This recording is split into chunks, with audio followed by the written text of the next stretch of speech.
আসসালামু আলাইকুম রহমতুল্লাহ। আশা করি সবাই ভালো আছেন। আমি আলহামদুলিল্লাহ ভালো আছি। তো অনেকে আমার এই লাল গরুটার দাম জানতে চেয়েছেন। তো আমি গত মঙ্গলবার এই গরুটা আমরাইত বাজার থেকে নিয়েছিলাম।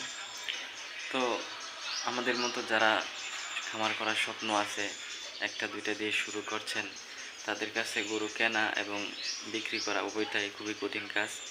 তারপরও চেষ্টা করি দালাল বা গরুর ব্যাপারী উভয় ছাড়া যাতে কিনতে পারি।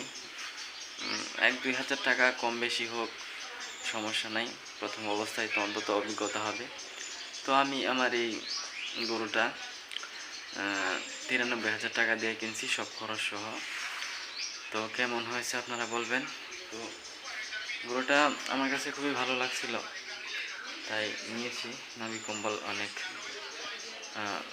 ভালো আছে এবং দেখতেও মাশাআল্লাহ। তো সকলে মাশাআল্লাহ বলবেন আর সকলে আমার জন্য দোয়া করবেন। আসসালামু আলাইকুম।